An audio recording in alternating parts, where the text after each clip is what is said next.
The sale didn't go sideways. You took it there.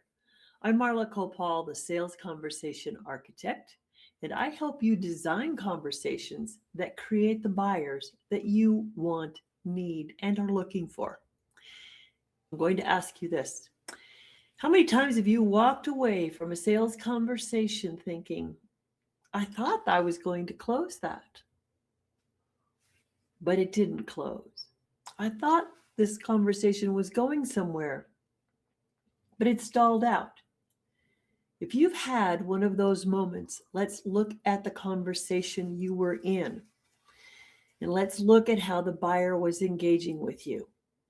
If they're answering all of your questions, giving you information, and you feel there's something real to work with, you're feeling pretty good.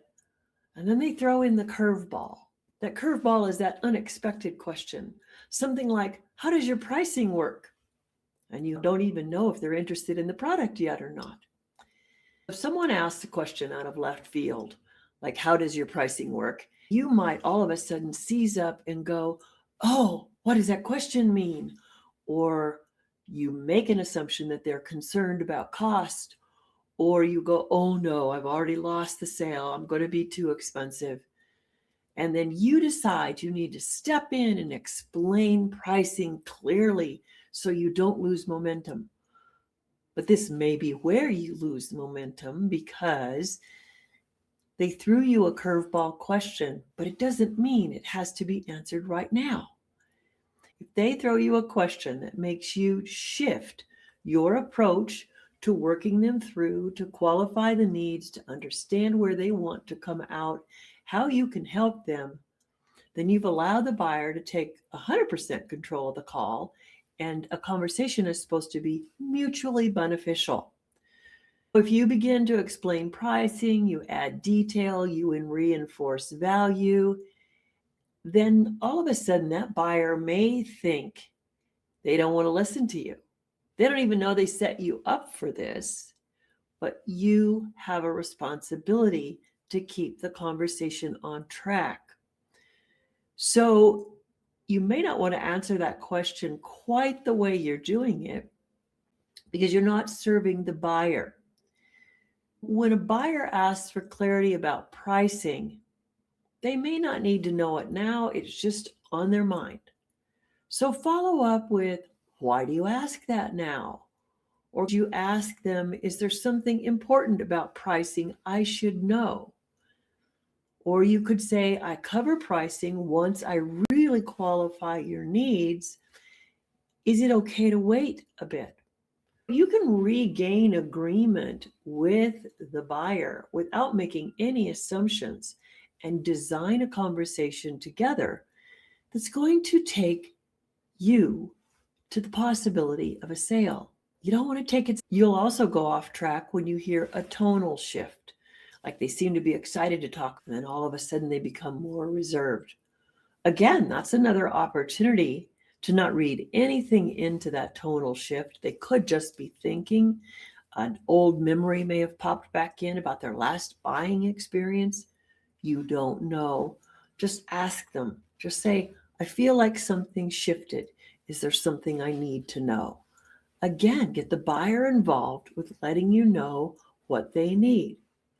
The more directive you become in a sales conversation, you're going to shorten that conversation because they're going to stop participating. Often their tone will flatten, and sometimes they're not ready to receive that new information. So don't let those oddly timed, or just blurted out questions that have no relationship to what you're speaking about. Don't let them throw you off track. Stay in control. Sales will not fall apart at the end.